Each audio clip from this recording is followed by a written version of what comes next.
Сәлем достар, бұл мен Айдана, акушер-гинеколог, каналыма қош келдіңіз. Бүгінгі видеомыздың тақырыбы жүктілікке ең қолайлы күн, яғни овуляция. Әрине сіздердің лайк, егер видео ұнаса, міндетті түрде өз ойларыңызды комментарийға жазсаңыздар, сұрақ қойсаңыздар, пікір алмасаңыздар, және де видеоны соңына дейін көріп, егер ақпаратты болса, видеоны таратсаңыздар. Жалпы овуляция дегеніміз не? Овуляция қайда жүреді? Әйел жыныс ағзалары ішкі және сыртқы жыныс ағзалары болып екіге бөлінеді. Ішкі жыныс ағзаларына екі аналық безі, яғни екі шетте орналасқан. Ол аналық бездердің негізгі қызметі осы әйелдің жыныс клеткасы, яғни жасушаны ұрықтануға, сәбидің, нәрестенің пайда болуына жауапты аналық жасушаның пісіп жетілуін қамтамасыз ететін орын болып табылады. Және бұл жерде арнайы әйелдік гормондар да өндіріледі. Яғни аналық безінің әйел организмі үшін, денсаулығы үшін маңызы өте зор. Одан кейін аналық безінің жатырмен байланыстыратын ол жатыр қосалқылары, яғни жатыр түтіктері орналасқан. Осы жатыр түтіктерінде негізінен ұрықтану процесі жүреді. Бала, яғни нәресте болашақ жатырға бекінетін шарана осы жатыр түтігінде пайда болады. Одан кейін мынау жатыр, яғни жатырдың түбі болады, және жатыр денесі, және жатыр мойны. Осындай бөліктерден тұрады жатыр. Қалыпты жағдайда жатырдың өлшемі 5-тен 7 сантиметрге, яғни бір қыз-келіншектерде ол 5 сантиметр болуы мүмкін, 7 сантиметр болуы мүмкін деген сияқты. Ұрықтану кезінде ол ойланышы 4 килограммдық, 5 килограммдық, кейде 3 килограмм, 2,5 килограммдық, бойы 54-55 сантиметрге дейін жаңағы сәбиіңізді сыйдырып сол жерге тұрақты мекен болады. Яғни жатыр қалай ұлғаяды. Бұл да бір Аллахтың үлкен нығметі, яғни сыйы деп. Кішкентай ғана 5 сантиметрлік жатыр 60-70 сантиметрге дейін ұлғаяды. Одан кейін ішкі ағзаға ол қынап жатады. Бұл қынаптың негізгі қызметі сыртқы жыныс ағзалары мен ішкі жыныс ағзаларын өзара байланыстыру, және де осы ұрықтануға, яғни нәрестенің пайда болуына, жыныстық қатынасқа овуляцияға келетін болсақ, осы жыныс ағзаларының барлығы овуляция процесіне қатысады. Аналық безінде әрбір ай сайын бір аналық жыныс жасушасы жетіліп отырады.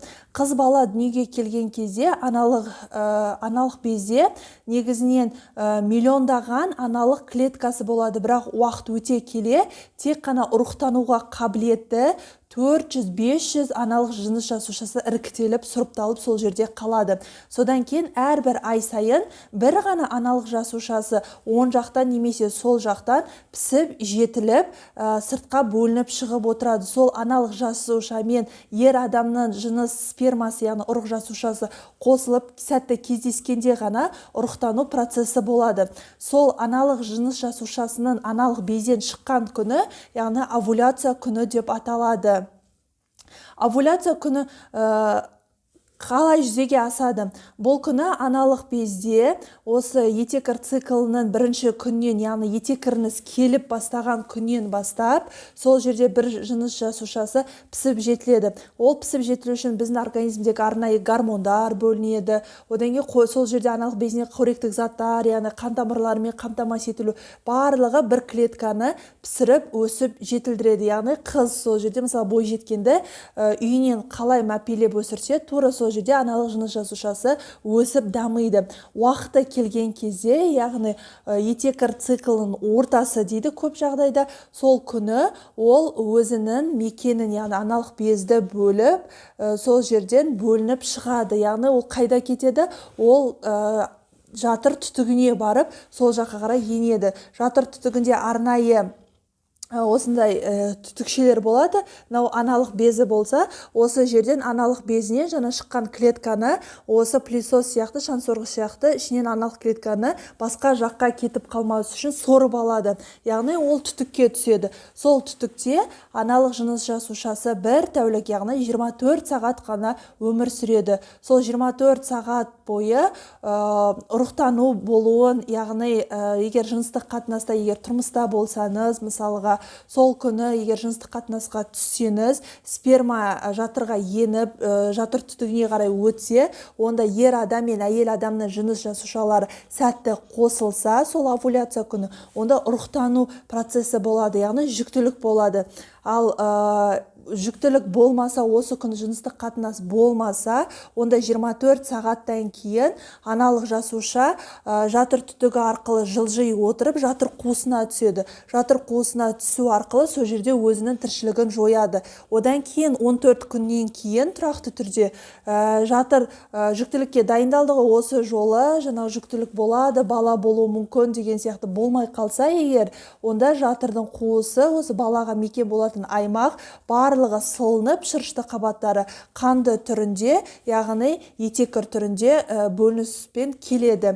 Ал егер жүктілік болса, онда ұрықтану процесі жатыр түтігінде болып, ол жылжи отырып, жатырдың қуысына бір аптадан кейін келіп бекінеді. Бір аптадан кейін бекінгеннен кейін, тағы да бір апта өткеннен кейін жүктіліктің белгілері пайда болады. Яғни зәрде тест тексерсеңіздер, оң нәтиже көрсетіледі. Ал егер жүктілік болмаса, етекір түрінде, қанды бөлініс түрінде бізге көрініс береді.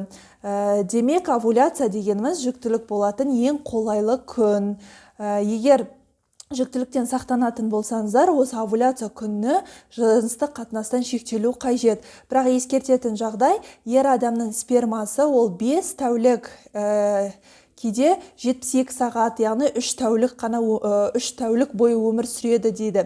Яғни аналық жыныс клеткасы тек қана бір күнді өмір сүрсе, ал сперма 5 күн өмір сүреді. Мысалға, овуляцияға дейін 2-3 күн бұрын, немесе овуляциядан кейін 2-3 күн, овуляциядан кейін де жыныстық қатынасқа түссеңіз, онда көтеріп қалу, яғни жүкті болу ықтималдылығы да арта түседі. Сондықтан овуляцияңызға дейін, овуляция күні, овуляциядан кейін де міндетті түрде жүктіліктен сақтану керек, әзірге жүктілікті жоспарламайтын болсаңыз.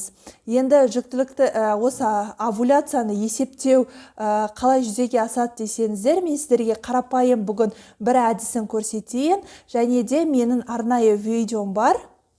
Осында астына сілтемеге салып қоям, яғни овуляцияны басқа да жаңағы есептеу, анықтау әдістері туралы.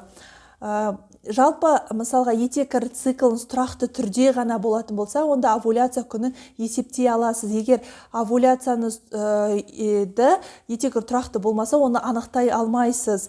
Тұрақты болса, онда мысалға 30 күн келетін болса, айдың бірінші күні келетін болса, 7 күн келіп кетті, одан кейін 7 күн өткеннен кейін сіздің 14-ші, 15-ші, 16-ші күні овуляция күндері болуы мүмкін, яғни ықтимал. Бұл да мысалға жатырыңызға егер сәби бекінсе, шарананың жынысын тек Аллах білетін сияқты бір жаратушы, сол сияқты овуляция күнінде нақты бір жаратушы Аллах тағала ғана біледі. Біз тек қана болжаймыз, сол күнге жаңағы қойылып жыныстық қатынасқа түссеңіздер болады, егер жүкті болғыларыңыз келсе. Видеоның соңына дейін көргендеріңіз үшін рахмет, сау болыңыздар.